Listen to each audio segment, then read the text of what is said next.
All right, guys, back on Southeastern 14 with Max Barr. We continue our SEC basketball season preview series for the 23-24 season. We've already talked about Kentucky and Arkansas, maybe more teams by the time you watch this if you're an Auburn fan. But we're going to run through every single team in the SEC and preview them for the upcoming season, which will be here before you know it. Before we get into that, as always, you guys know we're asking this on every video now. We are looking for more sponsors and advertisers. If you want to help us out, here at Southeastern 14, you can sponsor all of our basketball content. You can sponsor all of our football stuff. You can sponsor each of our new shows we've added to the mix. Anything you want to do, the email right there at the bottom of the screen, caroline.smith at southeastern14.com. Reach out to us, and we'd love to partner with you and have your business advertised here at Southeastern 14. But it's time for Max and I to get to business because we got to talk about the Auburn Tigers. And Max, as usual, we'll go through kind of some different sections here, talk about different aspects of this Auburn program. But we start with the head coach, that is Bruce Pearl, who continues to, put this program in a position where, as we know, the expectations have completely changed from where they were when he took over many years ago now. It's hard to believe how long he's been there, but he took over, 2014, 15? So it's been a while for Bruce Pearl. And we know, though, the expectation is that they want to be a team that contends for an SEC championship every single year. And when you consider they've already run 2 regular season titles and all of that, the Final Four appearance, everything, I don't think we have a lot of questions about the trajectory of the Auburn basketball program under Bruce Pearl. Yeah, no question. He's turned it around. For the last 5 years, has been a top 30 team analytically. So he's definitely got the program moving in the right direction. I just pulled some numbers for the past 5-ish years. And the offense has really been what Bruce Pearl has been able to nail. And the defense has kind of fluctuated up and down, depending on what year you're looking at. But the offense is always going to be a top 50 offense. He hasn't gotten out of the top 50 in some time now. So when you look at how does this team improve from last year? Last year, they were 32nd in the nation analytically, top 50 both offense and defense. So as long as, one side of the ball doesn't fall off a cliff, you're going to be looking at another top 30 team that performs top 50 in the country, both offensively and defensively. And like you said in the intro, in position to contend for another SEC title. Yeah, and I think what's interesting about that is the offensive numbers have been good, but there have been frustrations from Auburn fans, I think, with their offense. And I think shot selection, which you're going to see, if there's a 2-word theme, I think for Auburn, and it feels like it was the same last year, the same this year. You've already seen it. Like if you're reading the preview stuff out there, it's about shot selection and it's making sure you get the best shots. And I think I've always said it's just the freedom of how Bruce Pearl's teams play. They give their guards a lot of freedom to be able to go out and make plays and take shots. I mean, and look, the greatest visual of that is seeing Jared Harper pull up for a 40-foot jumper, right? Or Bryce Brown take that's just the team that I think always stands out because they were so good at it. And no coincidence that their best offensive team analytically, as you said, is the one that got to the Final Four. And so I think that's what's kind of interesting is there have been times where I think people feel like there's been this huge drop off offensively, but the numbers don't support that. And now I think that will be a theme of this team because as we start to go into this and we start with the backcourt, this is where things get interesting because Yeah. you and I have talked a little bit about some of these guys, and I think it is one where you've got a group here. Katie Johnson, we know, is the most experienced of the group because he's been there. Last year kind of embraced coming off the bench and not really being that consistent starter that it felt like he was before that. And really leaning into, hey, we just need you to go out and make some shots for us and kind of be that aggressive, tenacious type defender and those kind of things. So I think that is clearly, to me, his role again on this team. But scoring wise, it's going to be interesting for him because when you look at what's around him now, Tre Donaldson's still there, obviously an option for point guard. But we know 2 guys in particular, to me, are going to get talked about a lot in terms of what the success of this team is. And that is going to be Aden Holloway and Denver Jones because, Denver Jones comes over from FIU, played not, here's what I'm going to say about Denver Jones. You know this, played in a very high octane up-tempo style because that's how FIU likes to play. Everyone knows that, just kind of what Jeremy Ballard has done there. And so I think it fits in perfectly with how Auburn wants to play. Open space on the floor, like get up and down and go. 20 points per game last year. Should be one of the, in my opinion, I think he should be one of the better scorers on the roster. I'd be surprised if he's not contributing consistently there and being, perhaps a double-digit scorer. But then, it does come to Holloway, who I think everyone is kind of talking about Max, and I'll let you kind of give your thoughts on him. But anytime you have a guy that comes in this kind of, highly heralded point guard, you're always going to draw comparisons to the guys who have come before you. And Bruce Pearl's had a lot of great point guards over the year. And can this be the next great one, I think, for Auburn? Yeah, one thing I really like about this backcourt is, and just talking about the four guys that you mentioned, because those are the four main guys that I had written down for the backcourt as well. You have one at each year. So you have Holloway as a freshman, Donaldson as a sophomore, Denver Jones as a junior, and then KD Johnson as a senior. So you have that nice range of veterans with youth that I think can mesh really well.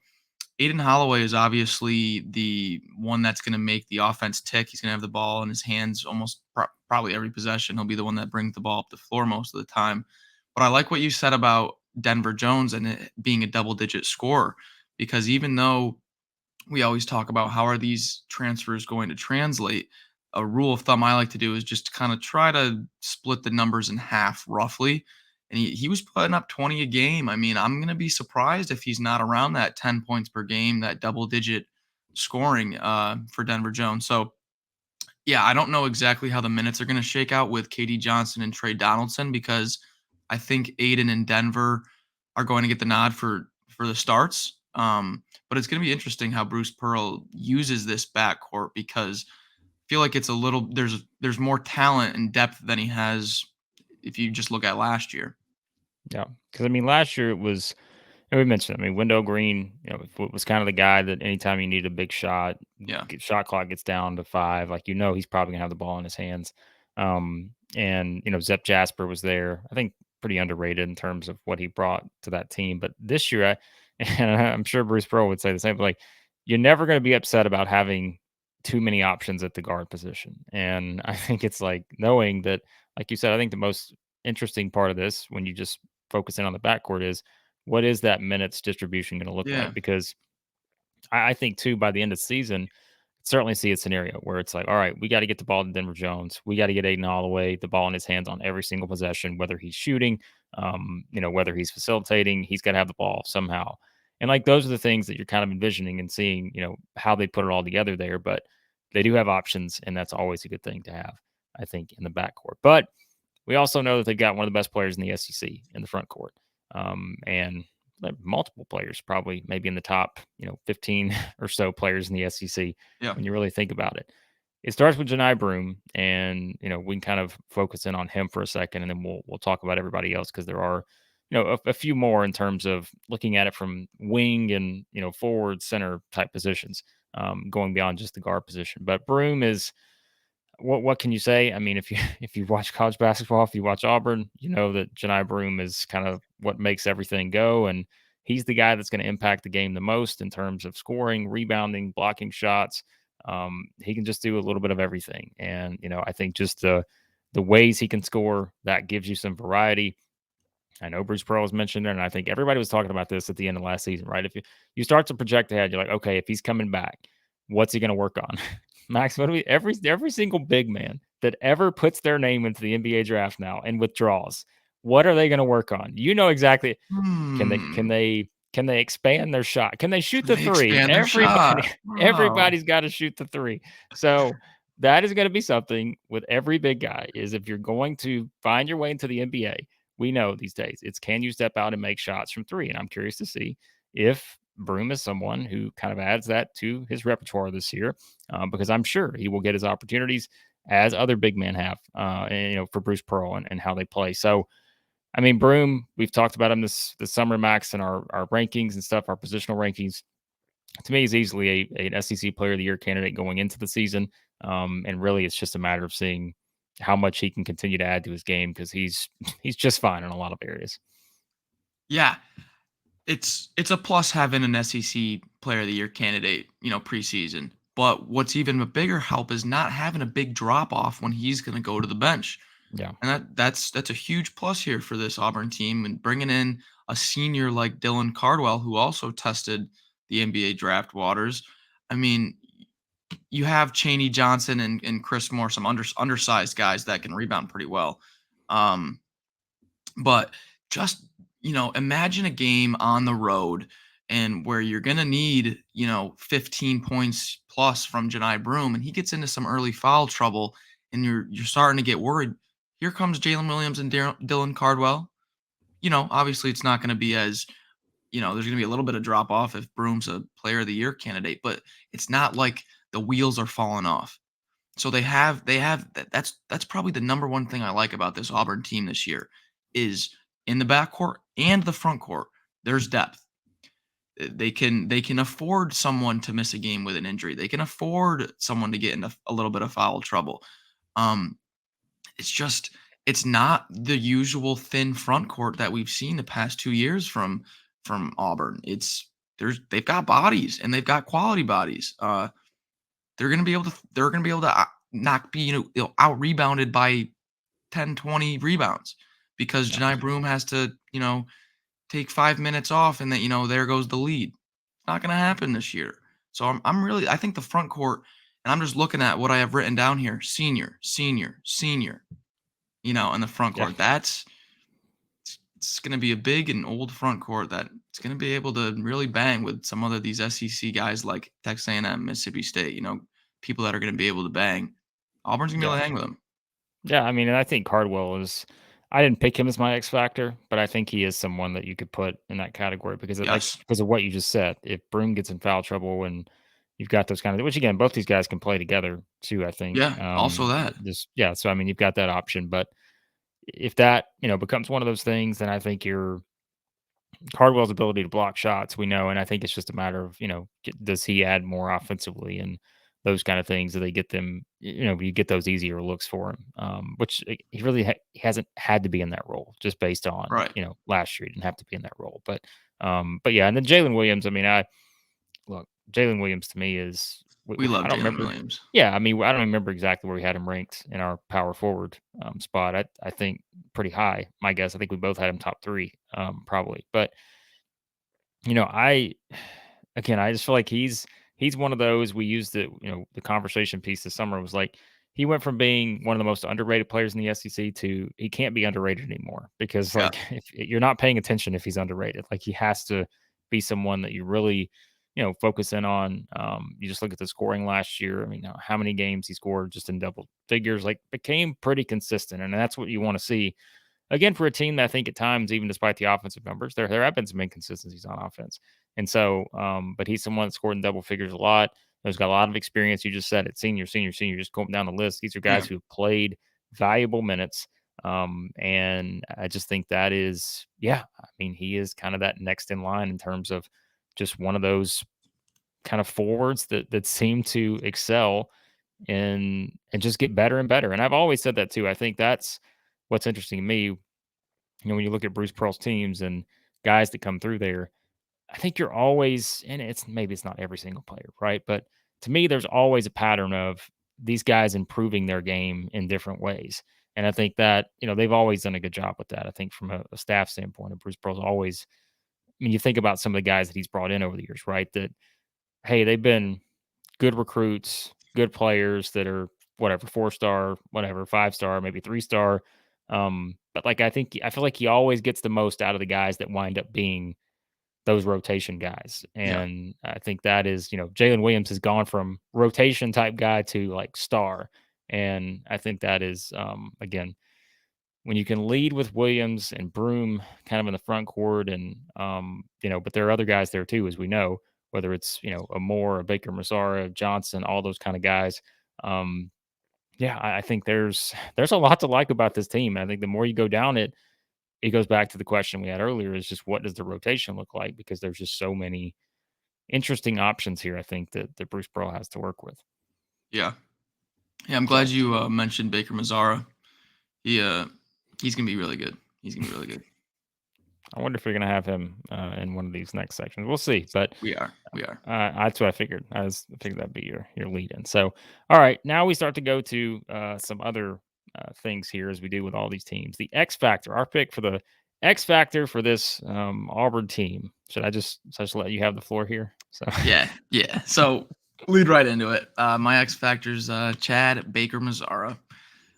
If you aren't familiar with this name, he was a JUCO last year, but before that, he was with San Diego State, and he was very good with San Diego State. He was actually the Mountain West Sixth Man of the Year that year, so he was very good. Um, I actually went back into some of those numbers from that San Diego State season just to see like how he might translate. And he actually was like one of San Diego State's best players 2 years ago. And I kind of slipped through the cracks for me. I mean, you look at that 2 years ago, not last year, but 2 years ago, the Creighton game. It was an 8-9 game, San Diego State against Creighton.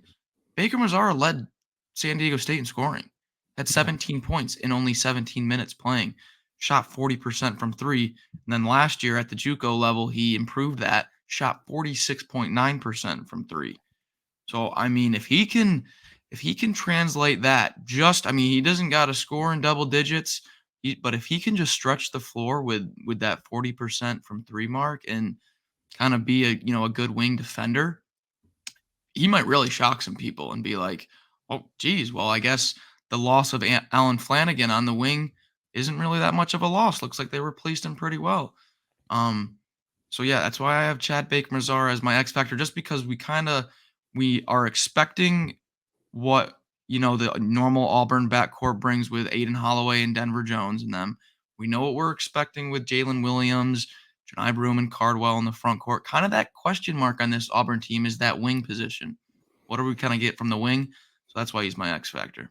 Yeah, look, in Northwest Florida State, I mean, for those who maybe don't follow, the JUCO scene, like that's been a very successful program. They're a And like, powerhouse. yeah, like they have, yeah, I mean, that they have been a very good program. And you can look at the lineage of coaches that have come through there that are now coaching, Division 1 high level. And so like there is, yeah, like that's a very good program. And so I'm excited to see what he adds to the mix. Like I said, I think someone who definitely will help him in terms of just versatility and just scoring ability. So yeah. So my X factor, I think Aden Holloway would be the easy one to pick. And so maybe I'll give another one. I just think, again, to me, it's always who has the ball in their hands on a Bruce Pearl team. That's always the guy to me. It's always going to be the X factor because it is a system and sort of the way they approach things where that's the most important guy on the floor is the guy who has the ball in his hands. And I think that's where like Wendell Green last year and um, you know just the way the offense flows, that's the most important part. And you can say that about a lot of teams just for the point guard. But maybe I will go with maybe I'll go with Denver Jones because I think it is. And I don't know if X factor is necessarily the right word, but I think he's going to have to be a an upper tier scorer for this team. Because you know what you're going to get from Broome, you know what you're going to get from Jaylin Williams.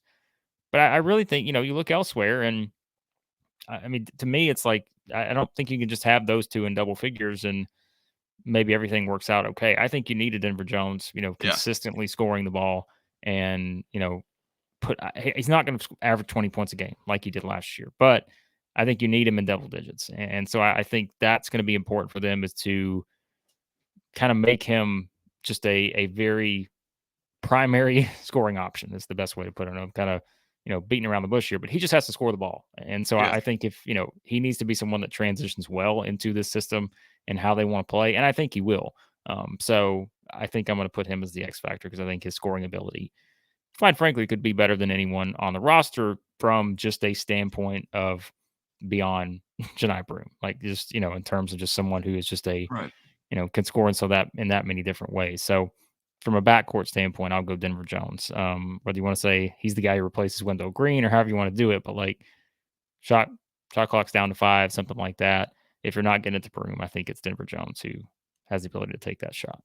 So Yeah, I like that because if it's not Denver Jones, then you're needing it from Tre Donaldson or KD Johnson. You're yeah. needing that scoring. So yeah, I agree. Moving And I on to think team MVP. I I think wonder who Holloway we're too. gonna pick. Well, I mean, yes, like I think this is another easy one. It's like we're we're both gonna pick Johni Broome. Spoiler Yeah, alert. Yeah, I mean, look, in some of these it will be way more obvious than others. But like this is a no brainer yeah, on it being Johni Broome. I mean, he is again. I'm just curious to see what his numbers are at the end of the season. Average 14.2 points per game, 8.4 rebounds per game last year. Blocked 2.5 shots a game.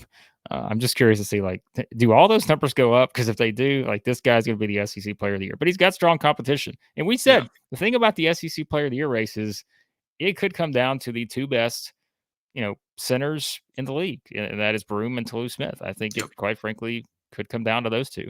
And that's not to knock any of the other guys because this is a pretty good group. And I think once we start making like our preseason all SEC teams and all that, we're going to have a hard time figuring out how to separate some of these guys. But Broome's an SEC Player of the Year candidate, easy choice for team MVP. Yeah, it's just going to be interesting to see how if his game evolves on the offensive end. I mean, I think we know what we're going to get from him defensively and how good of a shot blocker he is, and he's very athletic, can move his feet well. But if he can really start stretching the floor, not just making the occasional three, I think I think all his numbers go up. If I'm being honest, I think his numbers go up. Um, he was one of my favorite players when he was at what was it? It was Moorhead, was it? Yeah, Morehead State. Yeah, Yeah. yeah, Moorhead. He was one of my favorite players. I picked them in March Madness. Didn't work out, but yeah, Johni Broome, team MVP, probably might be the conference MVP. Yeah. I think that was a good shot at it.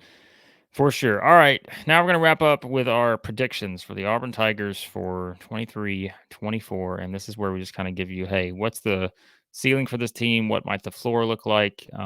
As I'm looking through their schedule here, Max, they've got a pretty interesting schedule, don't they? Because they've got Baylor to open up the season, which is Yeah, always, boy, that's a fun way to open up the season against a I Scott know, Drew coach I team, know right? it. It's a nice adjustment for all the new guys playing a Baylor team that pretty good. They got Notre Dame in the Legends Classic. Then they'll get either Oklahoma State or St. Bonaventure. They get Virginia Tech in the ACC SEC Challenge, which I'm still reminding myself that it is now the ACC SEC. I'm Yeah, so ingrained on the SEC Big 12. I'm like, oh yeah, I'm playing ACC this year. Then again, I don't know how long it's going to last with the ACC because I don't know how many teams are going to be leaving the ACC. This SEC ACC Challenge may be over next season. might be a 1 year.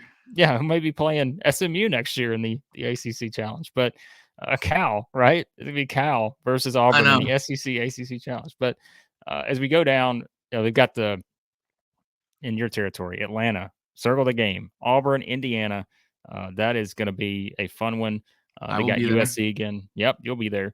The USC game, which will be a nice return game. I may come down for that one in the Atlanta game against Indiana. That could be fun. But then the usual SEC grind. They open up.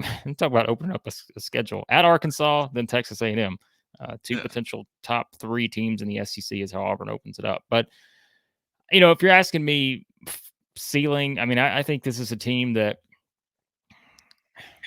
can they win the SEC? I put my trust in Bruce Pearl. I think just the numbers speak for themselves in terms of what they've done there. I mean, is this a team on paper that may set up the exact same against some of the other teams that we may have ranked higher or many people may have ranked higher? Possibly not, but I think it goes back to the way we started this thing. When you can lead with a Johni Broome, an SEC Player of the Year guy, that always gives you a chance, I think, to put yourself as the top team in the league. Even in a league like this, it's very strong. But it's all going to come down to how does the backcourt unfold? And I think that's the question for everything when you're determining what's the ceiling, what's the floor for this team. To me, it is what does the backcourt rotation look like? Can you get that consistent scoring, shot selection, all those things we've talked about? To me, that determines what Auburn looks like come March. yeah, yeah. I agree. And their conference schedule is kind of tough. They don't get to go to LSU. They don't get to go to South Carolina. All their Yeah, road games are kind of tough road games. Um, but I mean, if you look at the numbers last year, they finished 32nd in Ken Palm. I think if they're either going to be 32nd or better. I don't think this team gets worse. But if you look at their best years when they went to the Final Four in 18-19 and then the Walker Kessler year, they were 11th and 12th So I don't think they're going to take that huge leap into being a top 10 team, but I don't think they're going to get worse either. So I think you're going to be looking at right around you know, a ceiling, you're looking right around in the teens, for the national rankings. And then as a floor, probably, right outside the top 25. Still a very good tournament team. But I just can't see this team getting worse. I can't see them taking a step back with the talent they brought in and then holding that front court senior group together. I just can't see this team regressing. Finished 7th in the SEC last year. Higher or lower? I think higher. Higher. Yeah. I don't. We'll put them exactly. We'll give you our exact spot when we do our preseason power rankings, but I think they finish higher than that. Yep. Like I said, 10-8 last year, 21-13 overall. Yeah, I think this team has a higher ceiling than the team last year. I think that's fair to say. I agree. So and I think it's just getting the guys back you're getting back, plus the potential I think of the guard group is very exciting. I would say if you're an Auburn fan. So, all right, one more thing we're gonna get to here, Max, and I was gonna pull this up on the screen, but actually, you know what? Let's take a chance here. Let's see what happens when I pull this tweet up on the screen, and we're gonna respond to this from Bryce here. Okay, so it's not that bad. All So. right. Bryce says the assumption among Auburn fans this year seems to be that the offense, and particularly three-point shooting, is going to take a big step forward, while the defense might take a hit. If that's true, where does that put Auburn's chance of contending in the top four? So let's use that as the scenario, Max. Okay. So let's say that if you're looking at this and the three-point shooting takes a big step forward, and we didn't really talk about that, but I think that's kind of a given. It goes back to the initial part of the conversation where I feel like when you look at Bruce Pearl teams, like you just assume they're going to have guys who can knock down threes. Hasn't always been the case. Some of his teams have been really good even without consistently making threes. But do you see? I think we are in agreement. We think the offense is going to be better, right? Yeah. I guess the question is, do you think the defense takes a hit? Because you mentioned earlier when you look at the numbers, they've been a little up and down in that area. Yeah. What do you think in terms of like defensively where this team ranks? So you got guys who can block shots. They got rim protectors. So I mean, I'll be that's not a honest. I think it comes down to their wing defense yeah. because I think you know what you're going to get with the front court defense and your paint defense with Johni Broome, Jaylin Williams, and Dylan Cardwell. Just those three guys with how much they're going to play. I think you have a pretty good idea of what the big boys are going to look like. And I don't think the backcourt defense can really take a step back because of just how undersized Wendell Green was. And he did have that green light, which sometimes was great, but sometimes also just led to transition runouts off long rebounds, off missed threes. So I think it's going to come down to how do they fill in for Alan Flanagan's defense on the wing with Chad Baker Mazzara, if it's Cheney Johnson, if it's Chris Moore. If they can step in for Alan Flanagan, I don't see the defense regressing. Well, and keep in mind too, the past 7 seasons, Auburn's finished in the top 30 nationally in block percentage on defense. So they've always had someone that can block shots. This year they've got multiple guys again that can block Yep. shots. And so that's going to help out the defensive numbers, I think, for sure. But like you said, it goes beyond that. How do you defend on the perimeter and wing and such? So we'll see what happens with Auburn. But there you go. There are thoughts on the Auburn Tigers for the 23-24 season. Be sure to hit that subscribe button, hit the like button as well. Remember, if you want to reach out, advertise or sponsor of Southeastern 14, caroline.smith at southeastern14.com. And again, shout out quickly to our friends at Max knows I'm stalling here. CHOMPS. Shout out to CHOMPS with just a great product. You can check out the description below. SC14 is the code, 15% off your CHOMPS order. Great protein, great snack if you're getting ready for a football game, basketball game, whatever. Check it out, our friends at CHOMPS. But we appreciate you guys watching. Check out all the other SEC basketball previews we have here on the channel, and a lot more to come as we get ready for the start of the season. So thanks as always for watching, and we'll talk to you again here soon at Southeastern 14.